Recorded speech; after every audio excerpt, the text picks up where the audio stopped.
नमस्कार, मैं पायल और आप देख रहे हैं डीएनएन इंडिया। अजमेर नगर निगम की ओर से लिए जाने वाले यूजर चार्ज का विरोध अलग अलग बाजारों और क्षेत्रों में लगातार उग्र हो रहा है, जहां आज श्री अजमेर व्यापारिक संगठन के अध्यक्ष महेंद्र बंसल के नेतृत्व में आगरा गेट चौराहा पर व्यापारियों ने दुकानें बंद कर यूजर चार्ज के विरोध में नारेबाजी कर विरोध प्रदर्शन किया। अजमेर नगर निगम की ओर से लिए जाने वाले यूजर चार्ज का विरोध अलग अलग बाजारों और क्षेत्रों में लगातार उग्र हो रहा है, जहां आज श्री अजमेर व्यापारिक संगठन के अध्यक्ष महेंद्र बंसल के नेतृत्व में आगरा गेट चौराहा पर व्यापारियों ने दुकानें बंद कर नारेबाजी कर विरोध प्रदर्शन किया। व्यापारियों का कहना है कि अजमेर में यूजर चार्ज का मुद्दा दिन प्रतिदिन बढ़ता जा रहा है, जिसके तहत व्यापारियों ने पिछले कुछ दिनों पहले अजमेर के प्रतिष्ठित बाजारों का स्वेच्छा से दुकानें बंद कर यूजर चार्ज का विरोध किया था।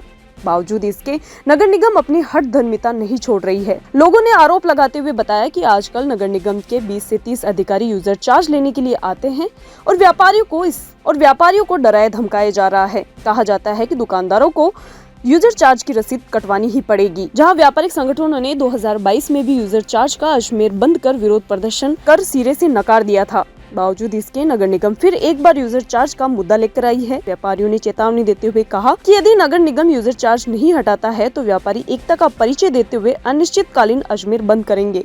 अजमेर में यूजर चार्ज का मुद्दा जो आज के 2 साल पहले लागू हुआ था वापिस चालू हो गया है। उसके विरोध में अजमेर में व्यापारियों ने भारी आंदोलन कर रखा है। रोज आप देख लो, ये आंदोलन उग्र होता जा रहा है। दिन प्रतिदिन हर बाजार बंद हो रहे हैं। अभी 25 तारीख को श्री अजमेर व्यापार महासंघ के आह्वान पे अजमेर के 30 बाजार जो प्रतिष्ठित बाजार है, अजमेर के नाक कहे जाते हैं, डिग्गी बाजार, नला बाजार, आसपास के सारे क्षेत्र के व्यापारियों ने अपनी स्वेच्छा से दुकानें बंद करी और यूजर चार्ज का विरोध किया।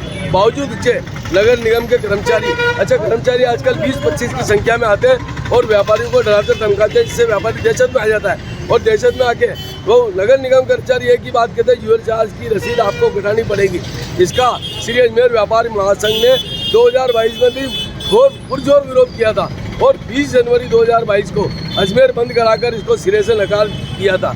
बावजूद उसके नगर निगम ने ये 2024-25 में वापिस यूजर चार्ज का मुद्दा चालू कर दिया, जिससे व्यापारी परेशान है। और व्यापारी किस बात के 250 रुपये दें, हम ये पूछना चाहते हैं अजमेर के आसपास के किशनगंज, नसीराबाद, पुष्कर कहीं भी यूजर चार्ज नहीं लागू हुआ, अजमेर में लागू क्यों है? यूजर चार्ज के विरोध में हमने आगरा गेट को पूरे व्यापारियों ने बंद रखा है और ये बंद रहेगा। नगर निगम की जो दादागिरी है वो नहीं चलेगी। नगर निगम वाले अधिकारी संयुक्त रूप में आ जाते हैं और व्यापारियों को डराते हैं, धमकाते हैं और कहते हैं नहीं, किसी भी हालत में आपको यूजर चार्ज देना पड़ेगा। अगर नहीं दोगे तो किसी न किसी प्रकार में और किसी प्रकार से आपके चालान करेंगे। इस डर के लिए व्यापारी बड़े परेशान हो रहे हैं। व्यापारियों की बिल्कुल एकता है और हमने पहले भी अजमेर बंद करवाया यूजर चार्जर के खिलाफ के अंदर और अभी भी अजमेर को बंद कराएंगे। अनिश्चितकाल तक अजमेर बंद रहेगा, बंद रहेगा, बंद रहेगा। आज आगरा गेट व्यापार एसोसिएशन की तरफ से आगरा गेट को बंद किया गया है। आगे भी हम बंद रखेंगे। यही हमारी कामना है। यूजर चार्ज किसी हालत में हम दुकानदार नहीं देंगे। राजस्थान राज्य महिला आयोग की ओर से बुधवार को अजमेर के सर्किट हाउस में जन सुनवाई आयोजित हुई, जिसमें संभाग के विभिन्न जिलों से आई हुई महिलाओं ने अपनी समस्याएं प्रस्तुत की, जहां विभिन्न प्रकरणों पर कार्रवाई कर पीड़ित महिलाओं को राहत पहुंचाने का आश्वासन दिया गया। राजस्थान राज्य महिला आयोग की ओर से बुधवार को अजमेर के सर्किट हाउस में जन सुनवाई आयोजित हुई, जिसमें संभाग के विभिन्न जिलों से आई महिलाओं ने अपनी समस्याएं प्रस्तुत की। राजस्थान राज्य महिला आयोग की अध्यक्ष रेहाना रियाज चिश्ती ने बताया कि महिला आयोग द्वारा राज्य के समस्त संभागों पर बैठक एवं जन सुनवाई का कार्यक्रम रखा गया है, जिसके तहत आज अजमेर में भी जन सुनवाई रखी गई है। मुख्यालय एवं संभाग के जिलों से आई हुई महिलाओं ने अपनी समस्याएं रखी। इन्हें आयोग द्वारा धैर्य पूर्वक सुना गया। इन प्रकरणों पर कार्रवाई कर पीड़ित महिलाओं को राहत पहुंचाने का आश्वासन भी दिया गया। उन्होंने बताया कि जन सुनवाई में पारिवारिक कलह, दहेज, प्रताड़ना, संपत्ति विवाद, उत्पीड़न एवं बलात्कार जैसे अपराधों से संबंधित प्रकरण प्राप्त हुए हैं। आयोग के पास विभिन्न माध्यमों से प्रतिदिन लगभग 5 प्रकरण आते हैं। वर्तमान में आयोग के पास 2564 प्रकरण प्रक्रियाधीन है। इन प्रकरणों को शीघ्र निस्तारित कर पीड़ितों को राहत देने के लिए आयोग प्रयासरत है। उन्होंने बताया कि महिला आयोग प्रकरण के प्राप्त होने की सक्रियता के साथ कार्य करने लगता है। उन्होंने बताया कि महिला आयोग प्रकरण के प्राप्त होते ही सक्रियता के साथ कार्य करने लगता है। आयोग के सदस्य, अधिकारी एवं न्यायिक प्रक्रिया से जुड़े अधिकारी कर्मठता एवं ईमानदारी के साथ कार्य करते हैं। पीड़िता को राहत पहुंचाने के लिए प्रत्येक स्तर से संपर्क किया जाता है। समस्त प्रकरणों पर त्वरित न्याय दिलाने की भावना के साथ आयोग कार्य करता है। झूठा प्रकरण दर्ज करवाने वालों के विरुद्ध भी कार्रवाई करते हैं। इस अवसर पर महिला आयोग के जज ब्रज माधुरी शर्मा, सदस्य सुमन यादव, सदस्य सचिव वीरेंद्र सिंह यादव, अतिरिक्त पुलिस अधीक्षक मिताली गर्ग सहित कई गणमान्य उपस्थित रहे। नहीं, आप कितने दिन पहले दिया था ऑफिसर? नहीं, उससे पहले लेटर तो पहले ही भेज दिया था। जी जी, कल इवनिंग में जारी हुआ, लेट हुआ थोड़ा सा। जी जी, आधे लोगों ने पढ़ा, आधे ने नहीं पढ़ा। हाँ, ये भी लेट हो कारण गया। है। जी, प्रचार कम हो क्राइम कम नहीं है, क्राइम तो हो ही रहा है। क्योंकि कई जगह हम जाते हैं तो बहुत ज़्यादा केसेस आते हैं, बहुत मतलब 3-4 बज जाते हैं हमारे को डील करते करते। तो इधर आने के बाद मैंने देखा इसका मतलब महिला एसपी है तो थोड़ी संवेदनशीलता के साथ में देख रही होंगी, इसलिए कम होंगी। मैंने तो यही समझा है इधर के लिए। जानकारी के अभाव में कम है। हाँ, तो हो सकता है ये कम्युनिकेशन नहीं रहा होगा, लोगों तक पहुंचा नहीं होगा, इस वजह से। जन सुनवाई जैसे आमतौर पे अजमेर में जो आए हैं कि जितने भी आई है उसमें जैसे पारिवारिक कलह का है, दहेज प्रताड़ना का है या प्रॉपर्टी से जुड़े रेवेन्यू की जो मसला है वो ज़्यादा आया है इधर। जैसे और जैसे अपराध है, बलात्कार वगैरह का, इस तरह की चीज़ें इधर नहीं आए हैं। आयोग के पास में केस तो एक महीने में, एक दिन में एवरेज 4-5 के हिसाब से हमारे पास में मेल से, व्हाट्सएप से, सभी तरीके से हमारे पास में आते हैं। और ऐसे तो हम आंकड़े नहीं रखते हैं कि बाकी 3 साल की जो है उसको देखा जाता है कि 3 साल की जो आया है उसमें मैंने देखा है कि 3 साल में मेरे पास, मेरे कार्यकाल में, मेरी टेन्योर जो ख़त्म हो रहे तो 11,609 केसेस आया मेरे पास में। उनमें से पुराना भी था काफ़ी, 13-14 हज़ार के करीब मेरे पास में पुराना केसेस भी थी, पेंडिंग थी, क्योंकि चेयरपर्सन थी नहीं। तो टोटल हमने निस्तारित किए 25,248 केसेस हमने निस्तारित किया है। और अभी 2564 केसेस प्रक्रियाधीन हैं, सुनवाई जिसकी चल रही है। केसेस 11,000-12,000 केसेस आए तो आमतौर पे एक साल में 3-4 हज़ार के करीब केसेस आया है। और किस चीज़ के मामले होते हैं? घरेलू हिंसा का है, बलात्कार का है, उत्पीड़न का है, कई किस्म का, लिव इन रिलेशनशिप का। आजकल हाँ, सोशल मीडिया की जो दुरुपयोग है उससे लेकर जो उससे जो अपराध पनपता है उसके बारे में भी बहुत केसेस आते हैं। मर्डर का भी है और केस की कोई लिमिट नहीं है। महिला आयोग में आने के बाद में एहसास हुआ जो एक मध्यम वर्गीय ज़िंदगी है जिससे आप और हम लोग जी के आए हैं, उससे बहुत अलग सी एक दुनिया है जहाँ जिस तरह के अपराधों के लिए हम सोचते हैं इस तरह की चीज़ें नहीं हैं, वो तमाम चीज़ें मौजूद है। अपराध इस तरह का है कि आदमी अपने आप को, हमारे को सबको बड़ा परेशानी सी होती है क्योंकि दिली तौर पे जुड़ जाते हैं हर एक केस को और उसको कैसे सॉर्ट आउट करें उसके बारे में हम लोग सारे सोचते हैं। मेरे साथ में मेरे विद्वान, जो मैं बहुत विदुषी कहती हूँ, मेरे साथ की जो महिलाएं हैं, मेंबर्स तीनों, और मेरे अधिकारी और जज वगैरह जो है बहुत ही अच्छे मिले हैं। हम लोग बहुत ईमानदारी से करते हैं, पर एक ऐसी दुनिया है जिसके बारे में जब तक आप उधर बैठ कर के वो सुनवाई सुनेंगे तब तक आपको एहसास नहीं होएगा कि दुनिया ऐसे भी है। अजमेर के 84 आवास रोड स्थित डी ब्लॉक के लोगों में पानी की समस्या को लेकर रोष। लोगों ने वैशाली नगर स्थित जलदाय विभाग के सामने पानी की विभिन्न समस्याओं को लेकर विरोध प्रदर्शन किया। अजमेर के 84 आवास रोड स्थित डी ब्लॉक के लोगों में पानी की समस्या को लेकर रोष है। लोगों ने वैशाली नगर स्थित जलदाय विभाग के सामने पानी की विभिन्न समस्याओं को लेकर विरोध प्रदर्शन किया। लोगों का कहना है कि उनके इलाके में 30 घर तो ऐसे हैं जहां पानी का कनेक्शन तक नहीं है और 50 घर ऐसे हैं जिनके पास कनेक्शन तो है पर पिछले 1 साल से घरों में पानी नहीं आ रहा है। लोगों ने अपना दुख जाहिर करते हुए बताया कि पानी के लिए घर की औरतें दूसरों के घर जाती है तो उन्हें पानी के लिए धुतकार दिया जाता है, जिन्हें उन्हें कई बार सिर्फ पानी के लिए लज्जित होना पड़ता है। अगर सर्दियों में पानी की समस्या इस कदर है तो फिर गर्मियों में हालात तो बद से बदतर हो जाएंगे। क्षेत्रवासियों ने बताया कि पानी की समस्या को कई बार विभाग के अधिकारियों से भी अवगत करवाया गया, परंतु अधिकारी आज दिन तक क्षेत्र में पानी की समस्याओं के निराकरण के लिए दौरा करने नहीं आए। बताया कि विभाग के 7 बार क्षेत्रवासियों ने चक्कर काटे हैं, परंतु हर बार आश्वासन देकर भेज दिया जाता था। क्षेत्रवासियों ने बताया कि आज भी पानी की समस्या को लेकर विभाग आए तो कहा गया कि अधिकारी अनुपस्थित है। लोगों ने अधिकारी नहीं आने तक व पानी की समस्या से निजात नहीं पाने तक विभाग के बाहर धरना देने की चेतावनी दी है।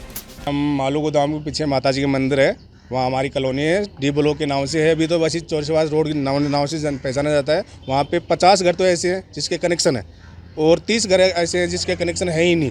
तो जो 50 घर ऐसे हैं ना जिसमें पानी आता ही नहीं है बिल्कुल भी 1 साल से, और हमारी घर की जो लुगाइयाँ लोगों के बर्तन लेके जाते हुए दुकारते हैं, ले जाओ पानी नहीं, हम तो गर्मी में हमारा क्या हाल होगा। और दूसरी बात, वो 30 कनेक्शन कराने हैं, उसमें लैंड लाने जरूरी है हमारी। लगभग कितने दिन हो गए? 1 साल हो गई लगभग हमको, कम से कम परेशान होते। कम से कम 7वीं बार यहाँ से आ रहे हम, हमारे सारे बिल है। जब आते हैं हमें, हमारे यहाँ कोई जब आते हैं यहाँ पे हमें को दिलासा देके भेज देते हैं, फिर कोई सुनाई नहीं करता। मतलब किसी ना कोई आदमी आया आज तक, ना कोई लाइन के, ना कोई पानी की समस्या दूर हुई हमारे तक। तो हमारी कृपया कर हमारी समस्या दूर की जाए। आज आए तो उन्होंने बोल दिया अंदर की जैन साहब नहीं है, तो हम धरना देंगे, यहाँ बैठेंगे, जाएंगे नहीं। हमारी समस्या जब तक दूर नहीं होगी हम नहीं जाएंगे, हम धरना देके बैठेंगे। चाहे कोई जैन साहब आएंगे, हमारी समस्या दूर करेंगे, लिखआउट में देंगे तभी जाएंगे, नहीं तो नहीं जाएंगे हम यहाँ से। अजमेर के महाराणा प्रताप नगर स्थित हाथीखेड़ा में निर्मित यूनिक बिल्डर सोसाइटी में बने आवासीय फ्लैट में अज्ञात बदमाश द्वारा चोरी की वारदात को अंजाम दिया गया। पीड़ित ने चोरी की रिपोर्ट संबंधित थाने हरिभाई उपाध्याय नगर में दी है, जहां पुलिस ने मुकदमा दर्ज कर अग्रिम कार्रवाई शुरू कर दी है। अजमेर के महाराणा प्रताप नगर स्थित हाथीखेड़ा में निर्मित यूनिक बिल्डर सोसाइटी में बने आवासीय फ्लैट में अज्ञात बदमाश द्वारा चोरी की वारदात को अंजाम दिया गया, जहां पीड़ित ने चोरी की रिपोर्ट संबंधित थाने हरिभाई उपाध्याय नगर में दी। पुलिस ने मुकदमा दर्ज कर अग्रिम जाँच शुरू कर दी है। पीड़ित ने बताया कि वह यूनिक बिल्डर सोसाइटी के आवासीय फ्लैट में रहता है। वह उसके पूरे परिवार के साथ 7 जनवरी को अपने गांव गया हुआ था। पूरा परिवार 23 जनवरी को गांव से वापस लौटा, जहां परिवार को जरूरत के सामानों में कुछ कमी लगी तो कोई बड़ी चोरी होने का अंदेशा बना, जिस पर पीड़ित ने घर की अलमारी को चेक किया। अलमारी में से एक सोने की अंगूठी, एक चांदी की अंगूठी व 6000 नगद गायब थे, जिस पर पीड़ित द्वारा हरिभाई उपाध्याय नगर में थाने में चोरी की रिपोर्ट दी गई, जहां पुलिस ने पीड़ित की रिपोर्ट पर मुकदमा दर्ज कर लिया। पीड़ित ने आरोप लगाया है कि सोसाइटी में फ्लैट खरीदने से पहले झूठे वादे किए गए थे कि जरूरत के सभी स्थानों पर सीसीटीवी कैमरे लगाए जाएंगे, परंतु सोसाइटी में सीसीटीवी कैमरे तक नहीं है। पीड़ित ने कहा कि यदि सोसाइटी में सीसीटीवी कैमरे लगे होते तो शायद चोरी की वारदात नहीं होती। जी, ये हाथीखेड़ा महाराणा प्रताप नगर में यूनिक आवास करके यूनिक बिल्डर की एक सोसाइटी है। तो यहाँ जो आवासीय फ्लैट है, यहाँ मेरा निवास है, D403 में। जी, क्या हुआ था सर? सर एक्चुअल में मैं 7 जनवरी 2025 को अपने बीवी बच्चों सहित गांव गया था और वापस मेरा आना हुआ 23 जनवरी 2025 को। इस दरमियान घर में चोरी हो गई और चोरी के उपरांत जैसे मैं घर में एंटर हुआ हूं तो छोटे मोटे ज़रूरत के हिसाब से सामान देखने पे पता चला कि सामान गायब है। तो आशंका हुई कि बड़ी चोरी हुई है, तो मैंने अलमारी चेक किया। अलमारी चेक करने के बाद पता चलता है कि उसमें से एक सोने की अंगूठी, एक चांदी की अंगूठी और 6000 रुपये कैश हैं जो गायब है। नहीं, कैमरे वगैरह बिल्कुल नहीं है। जब भी हमने ये फ्लैट खरीदे थे तो जो ब्रोशर हमें दिए गए थे, जो वादे हमसे किए गए थे, उसमें हर प्रत्येक कॉरिडोर में, गार्डन में, हर जगह कैमरे का वादा किया गया था, लेकिन कोई कैमरा नहीं। अगर कैमरे यहाँ होते तो शायद इस घटना को अंजाम नहीं देता चोर। बिल्कुल साहब, सरासर लापरवाही है। एक ये कैमरा क्या, और बहुत सी ऐसी लापरवाहियाँ हैं यहाँ पे, बहुत सी यहाँ पे ऐसी लापरवाहियाँ हैं जो आप देखेंगे तो पता चलेगा आपको। और भी गणमान्य हैं जो यहाँ सोसाइटी के, वो भी आपको बता देंगे अच्छे से। सर, मेरी एक सोने की अंगूठी, एक चांदी की अंगूठी और 6000 रुपये की नकदी।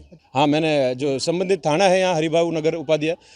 अजमेर के दक्षिण विधानसभा क्षेत्र की विधायिका अनीता बघेल क्षेत्रवासियों को लगातार विकास के कार्यों में नई नई सौगातें देती आ रही है। आज इसी क्रम में विधायिका बघेल ने वीर चौक पर आमजन की पानी की समस्याओं को लेकर 8 लाख रुपए की लागत की राशि से पानी की पाइपलाइन का शिलान्यास किया। अजमेर के दक्षिण विधानसभा क्षेत्र की विधायिका अनीता बघेल क्षेत्रवासियों को लगातार विकास के कार्यों में नई नई सौगातें देती आ रही है। इसी क्रम में आज विधायिका बघेल ने वीर चौक पर आमजन की पानी की समस्या को लेकर पानी की पाइपलाइन का विधिवत रूप से शिलान्यास किया। ये पानी की पाइपलाइन 8 लाख रुपए की लागत राशि से बनकर तैयार होगी। जहां इसी दरमियान मीडिया से रूबरू होते हुए बघेल ने कहा कि गुर्जर धरती घनी आबादी का क्षेत्र है, जहां 20 से अधिक दाएं और बाएं में गलियां हैं। क्षेत्र में मुख्य मार्ग में स्थित पानी की पाइपलाइन के कम प्रेशर से क्षेत्र के वीर चौक में पर्याप्त पानी नहीं पहुंच पाता है। अब मुख्य पाइपलाइन को बदला जा रहा है। 6 इंच की पाइपलाइन की जगह अब 8 इंच की पाइपलाइन डाली जा रही है और फिर नई बनी पाइपलाइन को आसपास की गलियों को उसे जोड़ा जाएगा, जिससे अधिक से अधिक पानी के प्रेशर से समस्या का समाधान हो सकेगा। धरती क्षेत्र है, गुर्जर धरती में 8 लाख की लागत से पानी की पाइपलाइन का शिलान्यास हुआ है। गुर्जर धरती घनी आबादी क्षेत्र है और उसमें लगभग 20 से अधिक राइट और लेफ्ट में गलियां हैं। तो जो मुख्य पाइपलाइन थी उसमें से प्रेशर की समस्या के कारण से वीर चौक में पानी नहीं पहुंचता था। अब उस मुख्य पाइपलाइन को बदला जा रहा है। जो 6 इंच की पाइपलाइन है उसके स्थान पर अब 8 इंच की पाइपलाइन डाली जा रही है और 8 इंच की पाइपलाइन डालने के बाद में जो गलियां हैं उसको उससे कनेक्ट किया जाएगा, ताकि यहाँ रुकते हैं एक छोटी सी ब्रेक के लिए। जल्द हाजिर होंगे खबरों की नई सफर के साथ। कैंसर बीमारी ही ऐसी है, चिंता तो होगी ना। लेकिन अब अपनी चिंता को बदलो विश्वास में, क्योंकि आदिनाथ कैंसर मेडिसिटी में है रेडियोथेरेपी, कीमोथेरेपी और कैंसर सर्जरी के उपचार के साथ आधुनिक सुविधाएं भी। विजिट करें आदिनाथ कैंसर मेडिसिटी एट चाची आवास Ajmer.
Excited?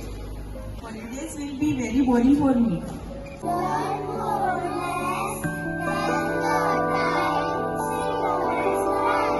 And opt for using black rice and sugar. This black rice has a very unique flavor. या किसी और दुकान के काउंटर पर नहीं होगी। हमारे यहाँ पर हर प्रकार की मिठाई शुद्ध देसी घी से तैयार की जाती है। और अगर घर में कोई पार्टी कर रहे हो या फिर विवाह का प्रोग्राम है, किसी बच्चे का जन्मदिन मना रहे हो, तो इन सब मौकों पर ऑर्डर पर स्पेशल मिठाई तैयार करवाने का खास प्रबंध किया गया है। इसके साथ हमारे यहाँ पनीर, दही, लस्सी आदि सामान भी मिलता है, जिसको आप ऑर्डर पर मंगवा सकते हैं। ज्यादा जानकारी के लिए आप हमें संपर्क कर सकते हैं। आशु स्वीट्स, नसीराबाद रोड, नगरा, अजमेर और आबकारी के पास Taragarh road, Ajmer. Mobile number 9414709358। Ajmer tourist taxi association की ओर से हर साल उर्स के बाद ख्वाजा मोइनुद्दीन हसन चिश्ती के यहाँ चादर पेश की जाती है, जहां जिसी के तहत आज यूनियन के पदाधिकारियों की ओर से ख्वाजा साहब की चादर पेश की गई। ये चादर पटेल मैदान से होती हुई डिगी बाजार, पुरानी आरपीएसी व दरगाह बाजार समेत कुल 6 स्टैंड से होती हुई ख्वाजा साहब के यहाँ पेश की गई। अजमेर टूरिस्ट टैक्सी एसोसिएशन की ओर से हर साल उर्स के बाद ख्वाजा मोइनुद्दीन हसन चिश्ती के यहाँ चादर पेश की जाती है, जहां इसी के तहत आज यूनियन के पदाधिकारियों की ओर से जुलूस की शक्ल में गाजीबाजी के साथ चादर दरगाह में पेश की गई। ये चादर पटेल मैदान से होती हुई डिग्गी बाजार, पुरानी आरपीएसी व दरगाह बाजार समेत कुल 6 स्टैंड से होती हुई ख्वाजा साहब के यहाँ पेश की गई। यूनियन के पदाधिकारियों ने बताया कि यूनियन की ओर से चादर पेशी की शुरुआत 1998 में हो गई थी। गरीब नवाज का करम है कि लगातार यूनियन की ओर से चादर पेश की जा रही है। बताया कि ख्वाजा साहब से देश में अमन चैन की दुआ की जाएगी, वहीं टैक्सी यूनियन में एकता, भाईचारे की भी दुआ मांगी जाएगी। बताया कि ख्वाजा साहब के दर पर यूनियन में सातों कौमों द्वारा चादर पेश की जाती आई है। टैक्सी एसोसिएशन की तरफ से हर वर्ष उर्स के बाद ख्वाजा गरीब नवाज को चादर पेश करते हैं।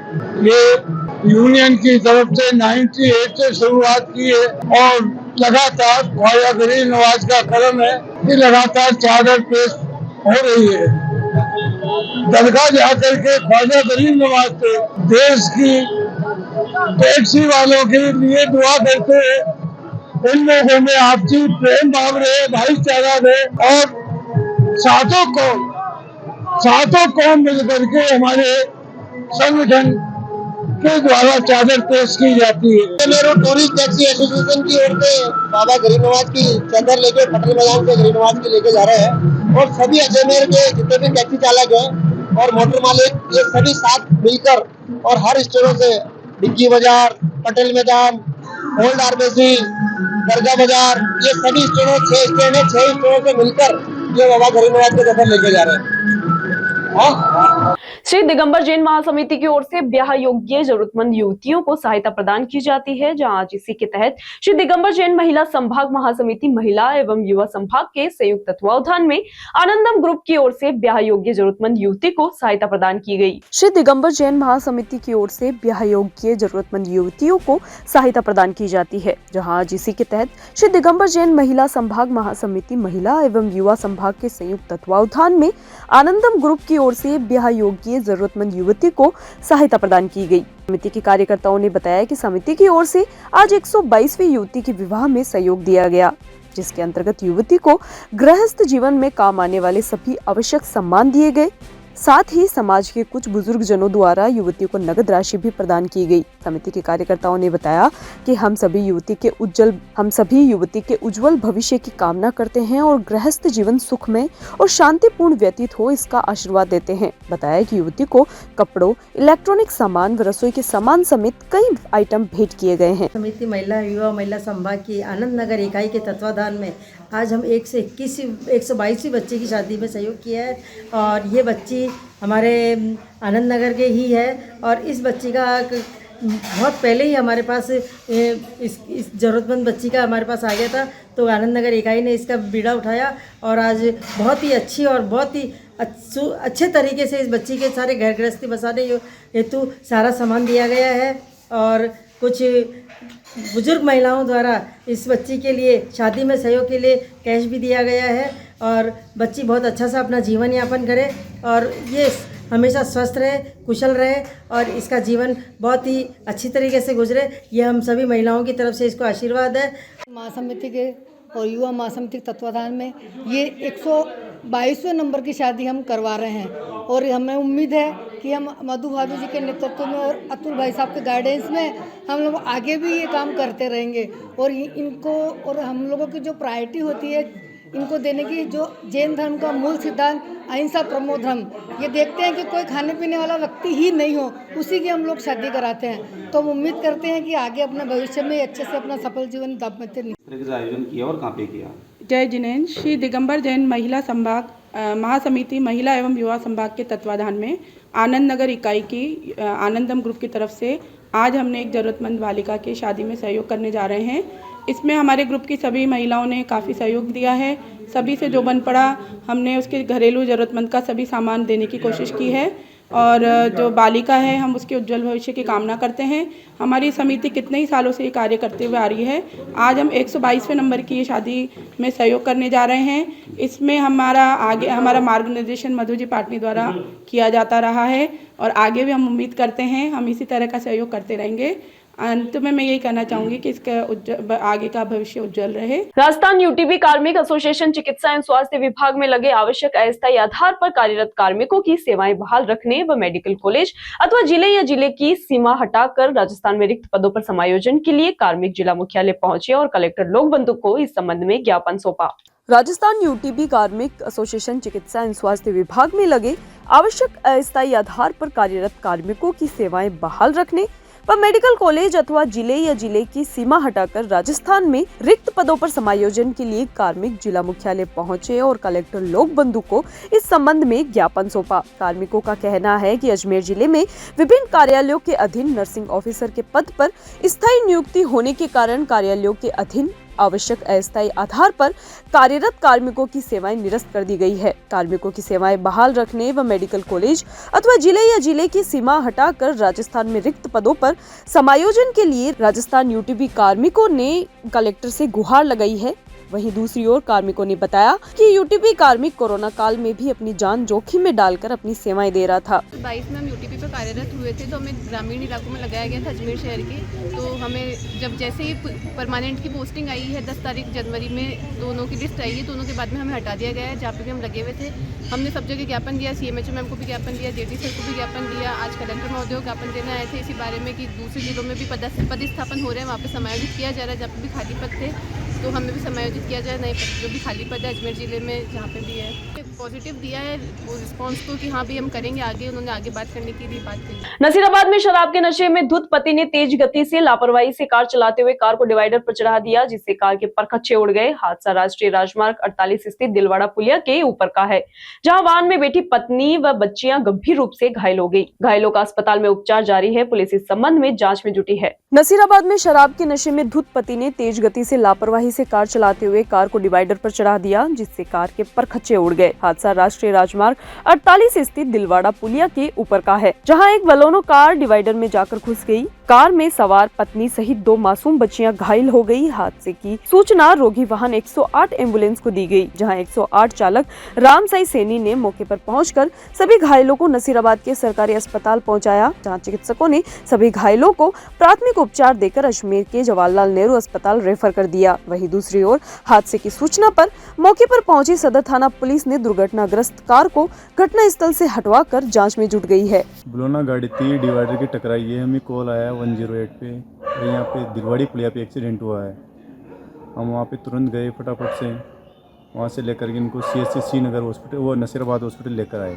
लेडीज़ थी, 2 लड़कियाँ थी और एक बच्चा छोटा बाबू है साल भर का। पुष्कर मंदिर के आसपास के दुकानदारों और तीर्थ पुरोहितों ने पुष्कर में प्रस्तावित ब्रह्मा मंदिर कॉरिडोर प्रस्ताव को निरस्त करने के लिए पुष्कर के तनीक घाट पर बैठक रखकर कॉरिडोर का काली पट्टी बांधकर और हाथों में तख्तियां लेकर रैली निकाल विरोध प्रदर्शन किया। दुकानदारों व तीर्थ पुरोहितों ने मुख्यमंत्री के नाम उपखंड अधिकारी गौरव मित्तल को इस संबंध में ज्ञापन भी सौंपा। पुष्कर मंदिर के आसपास के दुकानदारों और तीर्थ पुरोहितों ने पुष्कर में प्रस्तावित ब्रह्मा मंदिर कॉरिडोर प्रस्ताव को निरस्त करने के लिए पुष्कर के तनीक घाट पर बैठकर कॉरिडोर का काली पट्टी बांधकर और हाथों में तख्तियां लेकर रैली निकाल विरोध प्रदर्शन किया। दुकानदारों व तीर्थ पुरोहितों ने मुख्यमंत्री के नाम उपखंड अधिकारी गौरव मित्तल को ज्ञापन भी सौंपा। लोगों का कहना है कि जल प्रधान तीर्थ में मंदिर कॉरिडोर शास्त्र व धर्म ग्रंथों के विरुद्ध है। कॉरिडोर से पुष्कर की बसावट प्रभावित होने के साथ ही कॉरिडोर के निर्माण से आसपास के क्षेत्र में बसे लोगों का बेघर बेरोजगार होने की भी संभावना बढ़ सकती है। साथ ही कहा कि तीर्थ में नवाचार करने से पहले इसकी धार्मिकता का गहन अध्ययन किया जाना जरूरी है। तीर्थ कोई प्रयोगशाला नहीं है जिसमें शासन व प्रशासन एक तरफा फैसला लेवे। प्रशासन प्रस्ताव की जानकारी सार्वजनिक करे। लोगों ने कहा कि यदि मांगे समय रहते नहीं मानी गई तो प्रदर्शन उग्र होगा। जहां लोगों ने बताया कि उपखंड अधिकारी गौरव मित्तल ने आश्वासन दिया है कि इस बात को वे उच्च अधिकारी तक समय रहते पहुंचा देंगे। कॉरिडोर बन रहा है, उससे जो लोग प्रभावित होने की संभावना है, उस हम कॉरिडोर का हम विरोध करते हैं, क्योंकि कॉरिडोर बनने से पुष्कर के स्थानीय लोग जो हैं वो बेरोजगार हो जाएंगे, बेघर हो जाएंगे, अच्छा उनकी आजीविका पे असर पड़ेगा। इसलिए हम सब लोग मिलकर के कॉरिडोर के विरोध में हमने ज्ञापन दिया है माननीय SDM साहब को और उनको अवगत करा दिया कि सरकार के द्वारा जो कॉरिडोर बनाया जा रहा है उसका न तो लेआउट मतलब जो है प्रदर्शित किया है, सार्वजनिक किया है, और न ही उन्होंने किसी प्रकार का नक्शा प्रकाशित किया है, जिससे लोगों के मन में भय व्याप्त है कि कॉरिडोर बनने से लोग जो है मतलब वो प्रभावित होंगे। इसलिए कॉरिडोर के विरोध में हमने ज्ञापन दिया SDM साहब को। सर SDM साहब ने क्या आश्वासन दिया? SDM साहब ने आश्वासन दिया कि साहब आपकी जो बात है ऊपर तक पहुंचा दी जाएगी। जो हमने कॉरिडोर का पहले भी विरोध किया था, अब भी विरोध कर रहे थे, शांतिपूर्वक तरीके से करेंगे। अगर प्रशासन नहीं मानेगा तो धरना प्रदर्शन किया जाएगा। हम चाहते हैं कि कॉरिडोर जो बने वो एकदम सामने प्रस्तुत हो और न तो बने। और दूसरी नंबर बात यह है कि ये धार्मिक नगरी है, इसे धार्मिक ही रहने दें, पर्यटक की दृष्टि से इसको ज़्यादा फैलाए नहीं। और धार्मिक हमारे SDM साहब ने ये बोला है कि हम आगे जाके बात करेंगे इसके बाद। इस गांव में ज़रूरत नहीं है, क्योंकि 2 किलोमीटर का कुल एरिया है पुष्कर का। उसके अंदर अगर आप 2 किलोमीटर ही अगर पूरा तोड़फोड़ करके तहस नहस कर देंगे तो फिर कॉरिडोर रहा कहाँ? फिर तो समाज मतलब कहाँ पे जाएगा पुष्कर के वासी, और कहाँ जाएंगे दुकानदार? हम पुष्कर में जो विवादास्पद जो कॉरिडोर बन रहा है हम इसका विरोध कर रहे हैं, और पुष्कर की भौगोलिक स्थिति ऐसी नहीं है कि यहाँ कॉरिडोर की ज़रूरत है। तो समाचार पत्रों में जो आया था कि 2 किलोमीटर इसका दायरा रहेगा, तो उससे तो ये पुष्कर पूरा उजड़ जाएगा। यहाँ पर जो व्यापारी हैं, तीर्थ पुरोहित हैं, यहाँ के निवासी हैं, उन पर रोजी रोटी का या आवासीय उसका समस्या पैदा हो जाएगी और हम इसका विरोध करते हैं। और आने वाले समय में अगर इन्होंने ये जारी रखा सर्वे वगैरह, तो हम आंदोलन करेंगे। हो सकता है तो हमारे पेट के लिए हम उग्र आंदोलन भी करेंगे। व्यवसायिक आदमी है, धंधा 2 पैसे का कमा के खाते हैं, जब हमारी रोजी चली जाएगी तो उस कॉरिडोर का क्या मतलब? कौन सा भगवान कहता है कि हमारे पेट पे आके कॉरिडोर, बच्चों के पेट पे आके कॉरिडोर बना देगा? ये कोई नहीं कहता भगवान की उनके पेट पे कॉरिडोर बना दे। 2.5 किलोमीटर पुष्कर है, चारों तरफ 2.5 किलोमीटर का कॉरिडोर कर दिया, उसके अंदर पूरा नगर ही चला जाएगा, क्या करेंगे? और ये ना कोई किसी प्रकार का राजनीतिक है, ना कोई किसी का लेना किसी का देना, ये तो सबके पेट का सवाल है। हम तो उस सहमति से आए हैं कि हमारे पेट बचाए भगवान। और ये एसडीएम साहब को ज्ञापन दिया है कि एसडीएम साहब ने हमारे को वो आश्वासन दिया है कि आगे पहुंचा दूंगा, जो आएगा सूचना आपको दे दूंगा। पहले भी सूचना मिली हमारे को कि एक ईंट नहीं लाई जाएगी, मगर ये अंदर ही अंदर सब कुछ चलता है, सामने आके बताते नहीं है। हमें भय होता है, कुछ भी हमारे को अच्छा नहीं लगता। जब हमारे पेट के ऊपर आएगी तो हमारे को क्या अच्छा लगेगा सर? खबरों के सफर में अभी सिर्फ इतना ही। फिर हाजिर होंगे खबरों की नई सफर के साथ। तब तक के लिए दीजिए इजाजत। नमस्कार।